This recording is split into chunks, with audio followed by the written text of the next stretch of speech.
Hi guys, welcome to my channel. Thank you for joining me today. My name is Anne. This is Scentolutions. We talk all about perfumes here. So if that's the kind of content you like to watch or listen to, you are in the right place. And to my returning subscribers, thank you for always watching. Thank you for coming on board my channel if you're new, and I hope you enjoy it here.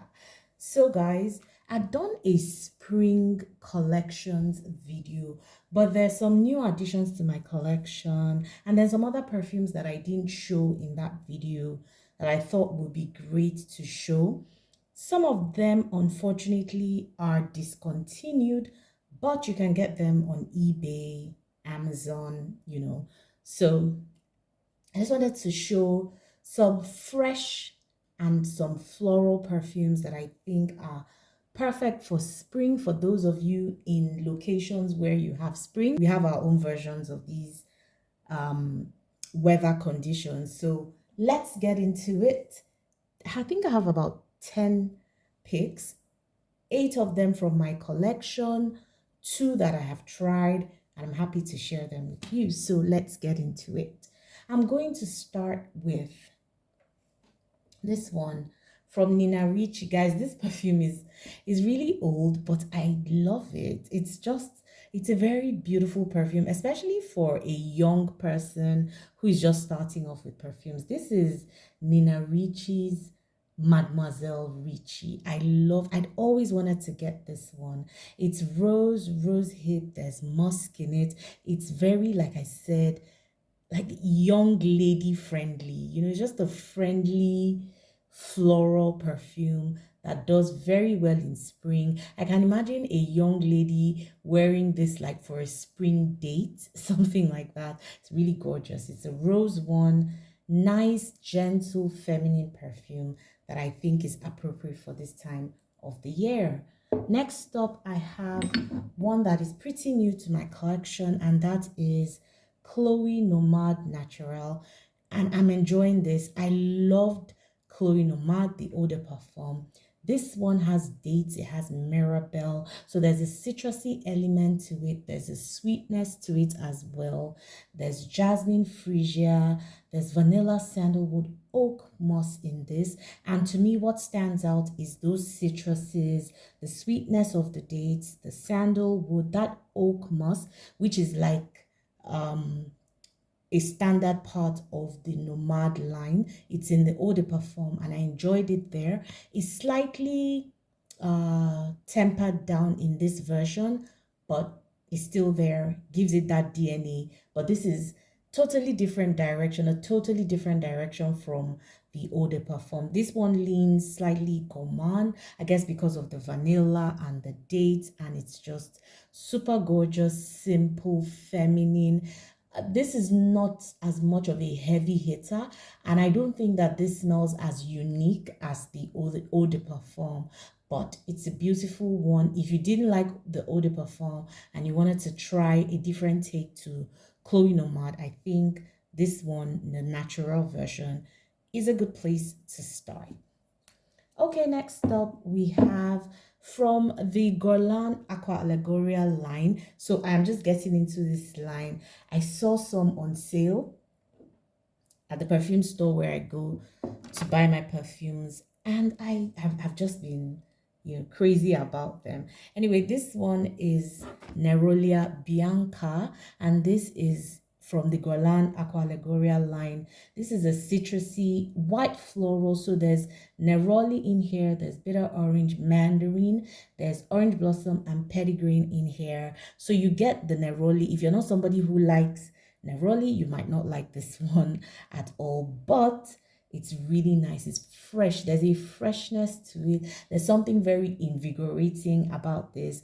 They're not the best when it comes to longevity, performance, all that, but they're so refreshing, so great for like out the shower.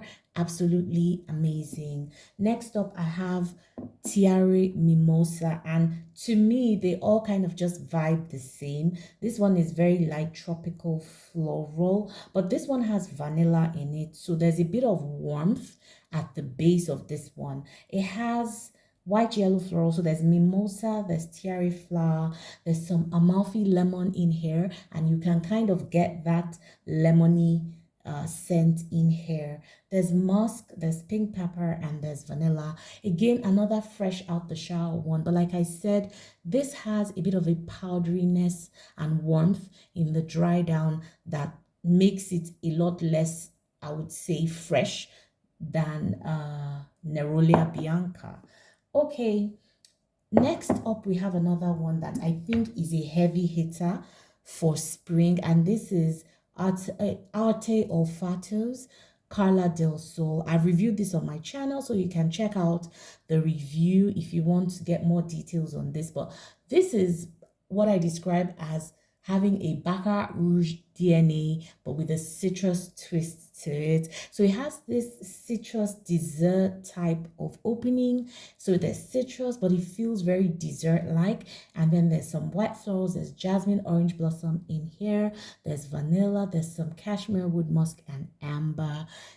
Don't think of this as a Baccarat Rouge dupe, because this is a luxury house in itself. So it's not duping Baccarat, but it just has that slightly medicinal DNA. So if you enjoyed that part of Baccarat Rouge and you wanted like a citrus twist to it, this would be it. I feel like this is also very invigorating. This I find really intoxicating, honestly. I keep having to sniff myself when I use this perfume. It is so gorgeous, guys. So gorgeous. Beautiful performance, sillage, longevity, absolutely amazing. I love this perfume, and I think it is a great pick for spring. Next up, I have one that very recently has been, making the rounds, even though it came out last year.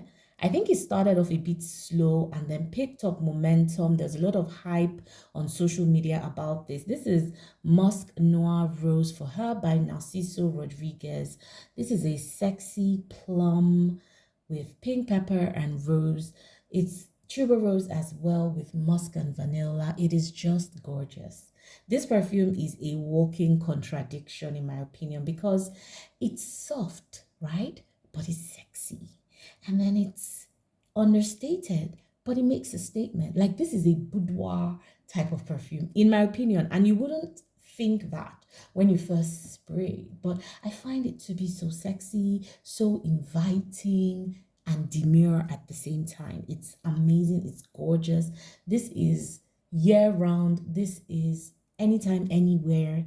I love this fragrance. It's just gorgeous. And this will shine on a cool spring night. Oh my God. Or even a warmer spring night. I feel like this will shine so well. Gorgeous, guys. Gorgeous. If you like tuberose, if you like musk, amazing.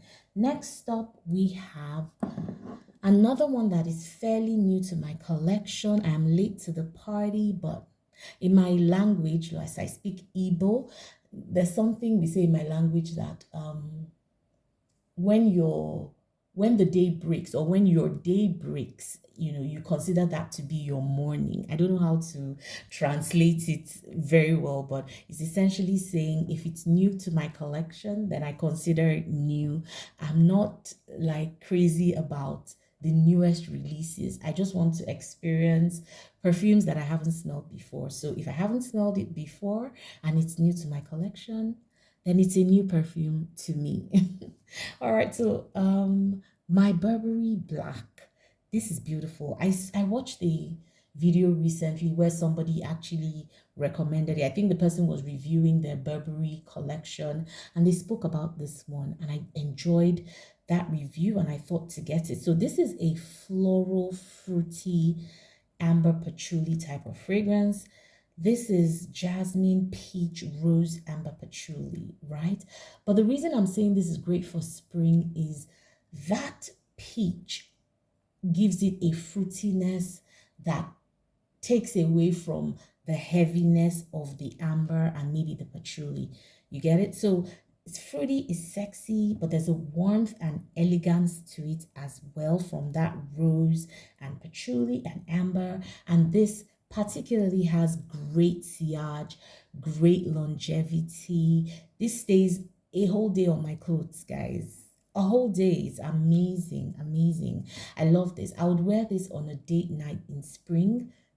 Gorgeous, gorgeous. If you can find this perfume, get it. It's beautiful, especially if you like patchouli and amber and rose. It's gorgeous. Okay, next up we have, okay, this one. Now I discovered the L'artisan Perfumer fragrances again in the perfume store that I visited. So they had some older batches that they were trying to dispose of, and so it was at a very low price. I understand that there are newer formulations, but I got Muir. This one is it Muir and Musk Extreme. I'm gonna do a review of this line, the perfumes I got from this line, but they are very natural. So there's a natural smelling quality that they have. They're not very strong perfumes. These ones are perfumes you wear almost for a spa-like effect. That's how it feels to me. So this one is fruity, it's herbal, it's musky and powdery. I believe there's some berries in here. It's just very natural smelling, but very addictive at the same time. Like when I put this on, I want to keep sniffing myself. So if you like clean, natural smelling, comforting, almost spa-like quality to your scent, then this is it. It doesn't do much in terms of sillage, but it has this ozonic quality that is it's very inviting, it's very enveloping. I would wear this at bedtime. I would wear this when I just want to really be into myself, like just zone in, that sort of thing. It's a very nice house, very natural. It won't appeal to everybody, but if you like that kind of scent profile that I've described, you might like this one. Okay, next up we have Valaya by Perfumes de Mali, and I'm putting it up here. I also reviewed it, so if you want to watch a detailed review, check that out on my channel. Valaya is there's an ethereal quality to that perfume that I like. It's not my typical scent profile, interestingly, right? But there's something very, I don't know how to put it, there's something soft. So it's a citrusy, floral, but there's something very soft and calm and just really, really feminine about that perfume. And then there's something about the bottle, that whiteness that reminds me of spring. So I think Valaya is a very good perfume that epitomizes spring and greenery and flowers and freshness. That is what that perfume epitomizes. I think it's a great pick for spring. So last on our list, I know I mentioned that there would be two that were not in my collection, but I think I'll limit it to one, which is the Valaya. Last on my list for today, and that is my number 10. I'll always put in something affordable, super, super affordable. And this is True Love from Elizabeth Arden. I am an Elizabeth Arden freak, guys. I love Elizabeth Arden fragrances.